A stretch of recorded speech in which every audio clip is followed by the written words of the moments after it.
అసలు ఈ కెట్రాక్ట్, ఈ కంట్లో శుక్లాలు ఎందుకొస్తాయంటే, ఏజింగ్ మీకు వయసు ఎక్కువైనా, కంటికి ఏమైనా దెబ్బలు తగిలినా, కొన్ని రకాల మందుల వల్ల, షుగర్ ఎక్కువున్నా, స్మోకింగ్ చేస్తున్నా, ఆల్కహాల్ ఎక్కువ తాగినా, మీరు ఎండలో ఎక్కువుండి యూవీ రేస్‌కి ఎక్కువ ఎక్స్‌పోజ్ అయినా, వంశపారంపర్యంగా, జెనెటికల్‌గా మీకు అంతకుముందు కంటికి ఆపరేషన్ చేసినా, లేకపోతే కంటికేమైనా ఇన్‌ఫ్లమేషన్ ఉన్నా, ఇవన్నీ ఉంటేనండి మీకు ఈ కెట్రాక్ట్ కంట్లో శుక్లాలొస్తాయండి. అయితే మీకు గనక కెట్రాక్ట్ కంట్లో శుక్లాలొస్తే లక్షణాలేముంటాయి?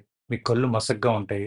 రాత్రిపూట సరిగ్గా కనపడదు. మీకు లైట్ చూసే సెన్సిటివిటీ, గ్లేర్ ఎక్కువైపోద్ది. ఇది గనక ఎర్లీ స్టేజ్‌లో ఉంటే ఐ గ్లాసెస్, మాగ్నిఫైయింగ్ లెన్స్ వాడతామండి. మీరు చదువుకునేటప్పుడు ఎక్కువ బెటర్ లైటింగ్ ఉపయోగించండి. యాంటీ గ్లేర్ సన్ గ్లాసెస్ ఇస్తామండి. ఇంకా కెట్రాక్ట్ ముదిరిపోతే అడ్వాన్స్ స్టేజ్‌లో అయితే దీనికి ఆపరేషన్ కూడా చేస్తామండి. అయితే కొంతమందండి కళ్ళు మసక నేచురల్‌గా తగ్గాలంటే ఏం చేయాలని అడుగుతున్నారండి. మీరండి హెల్తీ ఫుడ్స్ తినాలండి. అవేంటంటే యాంటీ ఆక్సిడెంట్స్ ఎక్కువున్న ఆహారాలు. క్యారెట్లు, ఆకుకూరలు, బత్తాకాయి, berries, vitamin C, vitamin E ఎక్కువున్న ఆహారాలు. బత్తాకాయి, నిమ్మకాయి, ఉసిరికాయి, బాదం పప్పు, sunflower seeds, omega 3 fatty acids ఎక్కువున్న ఫుడ్ అండి.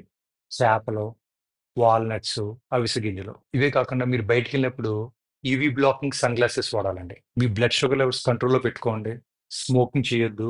ఆల్కహాల్ తాగొద్దు. ఇవన్నీ చేస్తే మీ కంట్లో మసక కొంచెం తగ్గుతదండి. అయితే డాక్టర్ గారిని ఎప్పుడు కలవాలి. ఇవన్నీ చేసినా కూడా మీ కళ్ళు మసక తగ్గకపోయినా, మీరు మీ డైలీ యాక్టివిటీస్ రీడింగు, డ్రైవింగు ఇయి చేయలేకపోయినా ఇమ్మీడియేట్‌గా మీరు డాక్టర్ గారిని కలవండి. మరింత సమాచారం కోసం కింద కామెంట్ సెక్షన్‌లో లింక్ చూడండి.